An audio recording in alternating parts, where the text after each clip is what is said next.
Exit പോളുകൾ UDF അധികാരത്തിൽ തിരിച്ചെത്തുമെന്ന് പ്രവചിക്കുമ്പോഴും ഭരണതുടർച്ച നേടുമെന്ന ആത്മവിശ്വാസത്തിലാണ് സി.പി.എം നേതൃത്വം. വോട്ടെണ്ണൽ പൂർത്തിയാകുമ്പോൾ എൽ.ഡി.എഫ് സീറ്റ് നില 70-ൽ കുറയില്ലെന്നും പാർട്ടി നേതൃത്വം പറയുന്നു. തങ്ങളുടെ വിലയിരുത്തലുകൾ പാർട്ടിയുടെ ആഭ്യന്തര റിപ്പോർട്ടുകളെയും താഴെത്തട്ടിൽ നിന്ന് ലഭിക്കുന്ന വിവരങ്ങളുടെയും അടിസ്ഥാനത്തിലുള്ളതാണെന്ന് നേതൃത്വം ചൂണ്ടിക്കാട്ടി. എക്സിറ്റ് പോളുകളിൽ കാണുന്നതിനേക്കാൾ അനുകൂലമായ ചിത്രമാണ് ഈ റിപ്പോർട്ടുകൾ നൽകുന്നത് നേതാക്കളെ ഉദ്ധരിച്ചുള്ള ഇന്ത്യൻ എക്സ്പ്രസ് റിപ്പോർട്ടിൽ പറഞ്ഞു. എക്സിറ്റ് പോൾ ഫലങ്ങളെക്കുറിച്ച് ചില ആശങ്കകൾ സി.പി.എം നേതൃത്വം സമ്മതിക്കുന്നുണ്ട്. യു.ഡി.എഫിന് അനുകൂലമായി എല്ലാ എക്സിറ്റ് പോളുകളും ഒരു പ്രത്യേക പ്രവണതയാണ് കാണിക്കുന്നത്. ഇതിൽ ഞങ്ങൾക്ക് ആശങ്കകളുണ്ട്, ഒരു സി.പി.എം നേതാവ് പറഞ്ഞു. ഇതൊരു പ്രവണതയെയാണ് സൂചിപ്പിക്കുന്നതെങ്കിലും ഞങ്ങൾക്ക് സ്വന്തമായ പ്രതികരണങ്ങളും സ്വയം വിശകലനങ്ങളുമുണ്ട്. ഒരു സാഹചര്യത്തിലും എൽ.ഡി.എഫിന് 70 സീറ്റുകൾക്ക് താഴെ പോകില്ലെന്നാണ് അത് പറയുന്നത്. ഫലങ്ങൾക്കായി നമുക്ക് കാത്തിരിക്കാം, അദ്ദേഹം കൂട്ടിച്ചേർത്തു. യു.ഡി.എഫ് തരംഗമില്ലെന്ന തങ്ങളുടെ വാദത്തെ എക്സിറ്റ് പോളുകൾ പിന്തുണയ്ക്കുന്നുവെന്നും പാർട്ടി നേതൃത്വം അവകാശപ്പെട്ടു. ഭൂരിഭാഗം പ്രവചനങ്ങളും എൽ.ഡി.എഫും യു.ഡി.എഫും തമ്മിൽ ഇഞ്ചോടിഞ്ച് പോരാട്ടമാണ് നടക്കുന്നതെന്ന് സൂചിപ്പിക്കുന്നതാണ് ഇതിന് കാരണമായി അവർ പറയുന്നത്. മലപ്പുറം, കോഴിക്കോട് ജില്ലകളിൽ ന്യൂനപക്ഷ വോട്ടുകൾ യു.ഡി.എഫിന് അനുകൂലമായി ഏകീകരിക്കപ്പെട്ടുവെന്ന് സി.പി.എം നേതാക്കൾ കരുതുന്നു.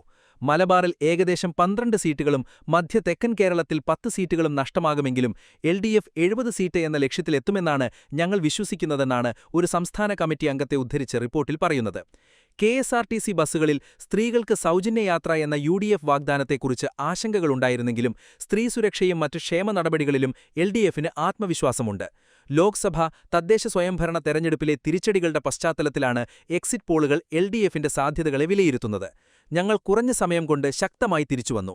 സർക്കാരിന്റെ പ്രകടനം വളരെ മികച്ചതായിരുന്നു.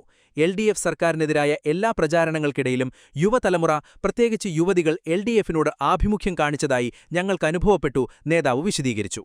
എക്സിറ്റ് പോളുകൾ സി.പി.എം സംസ്ഥാന സെക്രട്ടറി എം.വി. ഗോവിന്ദനും തള്ളി. എൽ.ഡി.എഫിന് ഒരാശങ്കയുമില്ലെന്ന് അദ്ദേഹം വ്യക്തമാക്കി. എക്സിറ്റ് പോളുകൾ 2 കാര്യങ്ങൾ തെളിയിച്ചു. 1. എൽ.ഡി.എഫ് സർക്കാരിനെതിരെ ഭരണവിരുദ്ധ വികാരമില്ല. 2. പിണറായി വിജയനാണ് മുഖ്യമന്ത്രിയാകാൻ ഏറ്റവും ജനപ്രിയനായ നേതാവ്, അദ്ദേഹം പറഞ്ഞു. സർവേകൾ പ്രവചിക്കുന്നത് എൽ.ഡി.എഫിന് 60-നും 69-നും ഇടയിൽ സീറ്റുകൾ ലഭിക്കുമെന്നാണ്. ഇത് ഭൂരിപക്ഷത്തിന് 2 സീറ്റ് മാത്രം കുറവാണ്. അന്തിമഫലം എൽ.ഡി.എഫിനോ യു.ഡി.എഫിനോ 5-8 സീറ്റുകളുടെ നേർത്ത വ്യത്യാസത്തിൽ തീരുമാനിക്കപ്പെടാമെന്നും അവർ സൂചിപ്പിക്കുന്നു, അദ്ദേഹം കൂട്ടിച്ചേർത്തു.